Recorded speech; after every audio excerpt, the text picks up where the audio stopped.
sa unsa ni nga area? Unsa ni nga lugar ba? Akasya. Ha? Dami diri sa Akasya nangahoy. Nangahoy mi guys. Ya kay hit man kaayo.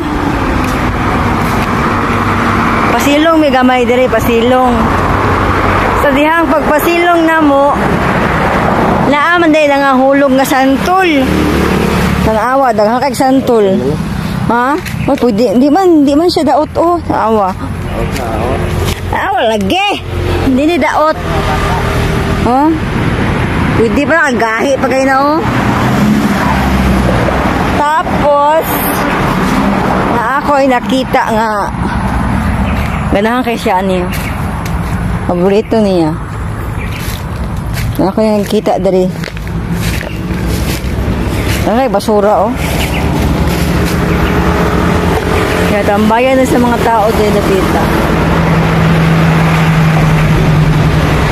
Nindot kayo bitaw basta na ipunuan no kung murag makarelax ba.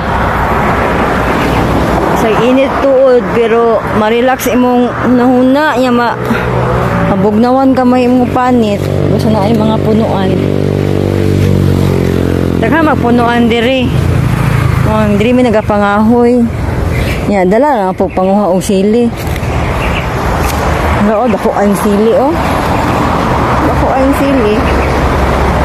Ara, sili man ni oh.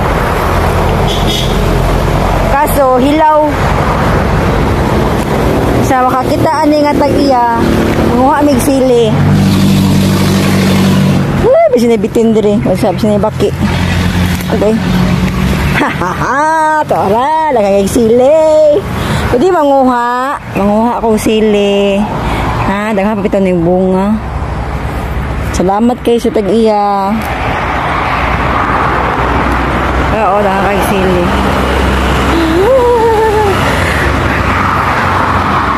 Daflin kay sa karsada oh.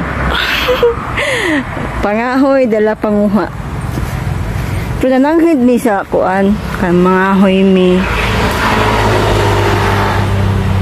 Nya, daghan magsili.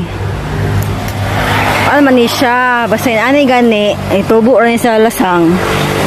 Dinala man ni sa langgam, kanang malibang ang langgam ba.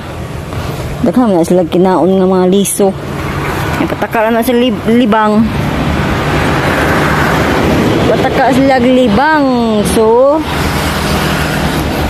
ang ilaha mga nilibang nga mga liso manubo. Okay. Okay na.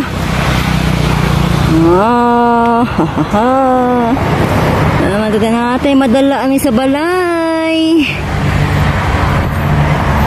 Tagak. Agay kasakit.